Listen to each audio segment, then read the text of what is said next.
আসসালামু আলাইকুম বন্ধুরা, আপনারা যে জায়গাটা দেখতে পারতেছেন এই জায়গাটাতে পাট গাড়া হয়েছিল।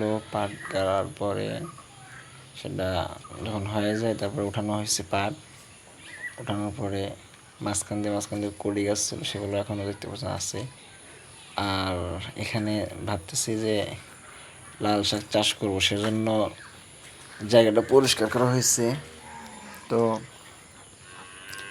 এভাবে চাষ করছি, বাদ বাকি এখানে পানি আছে, অনেক পানির কারণে আর কি জায়গাটা নরম হয়ে আছে। এখন এখানে কি লাল শাক চাষ করা ভালো হবে কি না সেটা তো বুঝতে পারতেছেন। আবার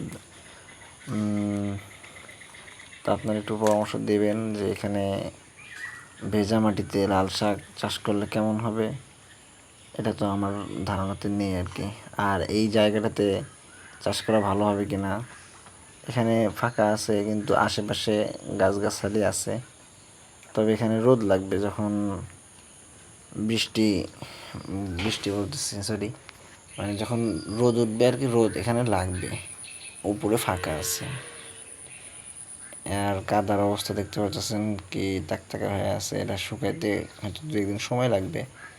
তো যদি শুকায় তাহলে কি এখানে লাল শাক চাষ করলে হবে কি না সেই বিষয়ে আপনার পরামর্শ দেবেন।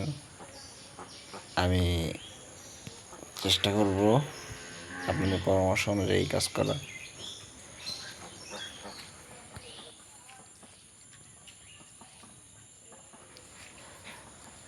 আর আমার এই ক্ষেতের মধ্য দিয়ে যে কিছু কিছু কড়ি গাছ আছে, সেগুলো কি তুলে ফেলবো একদম, নাকি থাকলেও হবে সে বিষয়ে আপনারা জানাবেন। অনেকগুলো কড়ি গাছ এখানে দেখা যাচ্ছে। আর আমি 3টা বেড বানাইছি এখানে, পরিপূর্ণ জায়গা মিলে 3টা বেড বানাইছি। চারিদিক দিয়ে ড্রেন করা হয়েছে, আর মাঝখানে একটা ড্রেন, আর সামনে আরেকটু জায়গা রেখে সুন্দর 3টা সঠিক মাপ রেখে আর কি ড্রেন বানানো হয়েছে। তো এখানে এই কাদার জন্য একটু প্রবলেম আছে, যে কাদাটা শুকাইলে তারপরে লাল শাক চাষ করব, অথবা কি চাষ করলে ভালো হয়, লাল শাক চাষ করব নাকি অন্য কোনো কিছু চাষ করব। এখানে দেখতে পাচ্ছেন আপনার ড্রেন, এখানে পানি যাতায়াত করবে, পানি পড়লে সেটা নিচে নেমে যাবে, সেজন্য ড্রেন করা হয়েছে।